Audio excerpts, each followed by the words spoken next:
Saudara-saudari yang terkasih, kita jumpa lagi dalam Pelita Hati hari ini, Rabu 12 April 2023, hari Rabu dalam Oktav Paskah.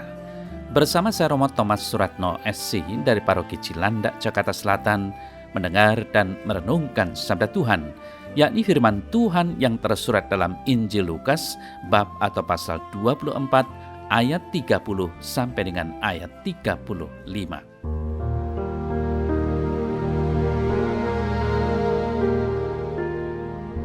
Ketika Yesus tinggal bersama-sama muridnya di Emmaus, ia duduk makan dengan mereka.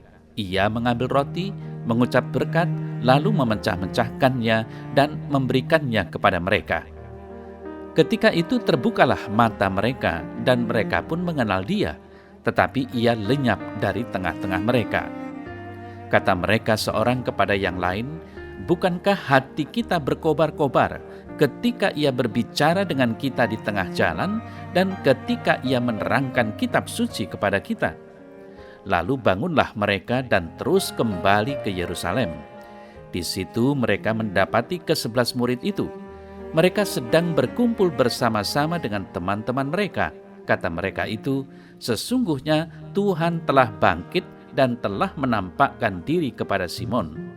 Lalu kedua orang itu pun menceritakan apa yang terjadi di tengah jalan dan bagaimana mereka mengenal dia pada waktu ia memecah-mecahkan roti.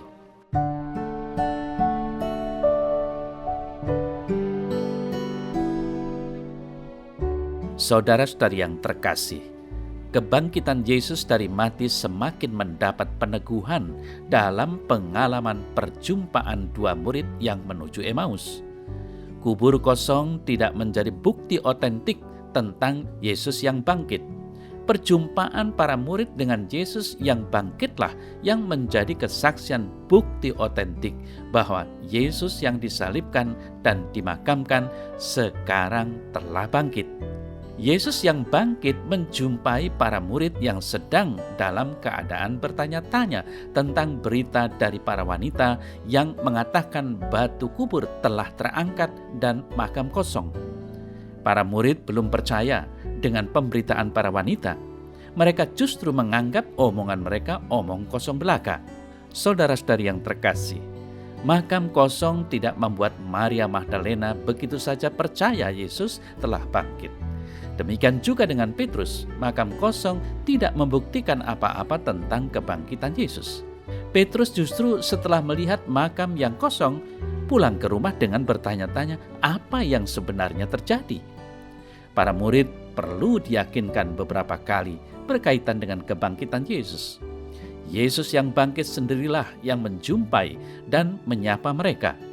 Yesus yang bangkit hari ini menyertai perjalanan dua murid menuju Emmaus. Saudara-saudari yang terkasih, dalam warta Injil hari ini dikisahkan secara lengkap. Saudara dapat baca dalam Lukas 24 ayat 13 sampai dengan 35, di mana dua murid yang menuju ke Emmaus menunjukkan secara jelas bahwa memang para murid sedang dalam kondisi tercerai-berai. Mereka bubar setelah peristiwa salib. Para murid kembali pada rutinitas dan kegiatan lama mereka. Dengan kata lain, mereka kembali kepada kehidupan yang lama. Para murid belum mengalami kebangkitan, sehingga mereka seperti kehilangan harapan akan masa depan. Saudara-saudari yang terkasih, para murid yang menuju Emmaus dengan kondisi kecewa dan bingung disertai oleh Yesus sepanjang perjalanan mereka. Bahkan Yesus juga menuntun pengalaman mereka akan kitab suci. Yesus mengarahkan hati dan pemikiran mereka berkaitan dengan Mesias yang bangkit dari kubur. Tetapi seperti yang terjadi, mereka tidak segera mengerti. Mereka tidak segera melihat bahwa Yesuslah yang berbicara, mengajar, dan menuntun mereka. Yesuslah yang menyertai perjalanan mereka sampai ke Emmaus. Saudara-saudara yang terkasih, apa yang menyadarkan mereka? Rupanya pemecahan roti dan ucapan syukur atas roti itu. Itulah momen penting dua murid atas apa yang pernah mereka alami ketika bersama dengan Yesus sebelum peristiwa salib. Saat mereka mengalami momen itu, mereka ingat semuanya. Mata mereka terbuka. hati mereka berdebar-debar, jiwa mereka bersukacita. Seketika itu juga mereka menyadari kehadiran Yesus. Mereka juga menyadari bahwa perjalanan mereka sudah dituntun oleh Yesus yang bangkit. Mereka menjadi percaya akan berita kebangkitan Yesus karena mereka mengalami sendiri perjumpaan dengan Yesus. Saudara-saudari yang terkasih, momen penting itu menjadi saat titik balik dua murid Emmaus. Mereka yang tadinya meninggalkan Yerusalem dengan nada gusara, momen itu mengembalikan arah mereka menuju Yerusalem dengan nada penuh sukacita yang tak terlukiskan dengan kata-kata. Rasa lelah dalam perjalanan dan dimensi waktu yang sudah malam tidak mereka lihat lagi. Yesus yang bangkit membuat mereka lupa akan bahaya yang mereka hadapi dalam perjalanan. Yesus bangkit membuat mereka lupa bahwa mereka tidak mengerti kitab suci sebelumnya. Lalu bagaimana dengan kenyataan diri kita, saudara-saudara yang terkasih? Kenyataan perjalanan yang panjang seringkali menutup mata iman kita. Seperti dua murid Emmaus, tidak jarang kita merasa apa yang selama ini kita perjuangkan nampaknya sia-sia, tidak ada buahnya, tidak ada untungnya. Sudah menjadi orang Katolik sekian puluh tahun, namun hidup tetap begini-begini saja. Sia-sialah semuanya. Saudara-saudara yang terkasih, kiranya kita perlu menemukan momen penting untuk mampu kembali ke Yerusalem seperti dua murid Emmaus tadi. Masing-masing dari kita pasti mempunyai momen itu. Hanya saja mungkin setiap orang berbeda. Maria Magdalena mempunyai momen penting ketika disapa dengan khas. Kemudian murid yang lain mempunyai momen itu ketika melihat kain kafan tergeletak. Ia melihat dan percaya. Sedangkan Paulus mempunyai pengalaman cahaya yang membutakan. Yang jelas, masing-masing mempunyai momen pentingnya sendiri-sendiri.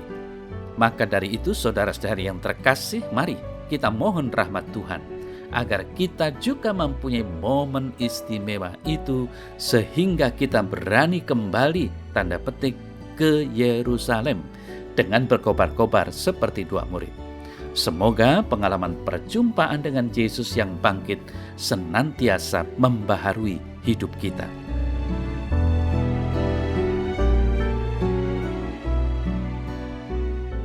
Dalam nama Bapa dan Putra dan Roh Kudus. Amin.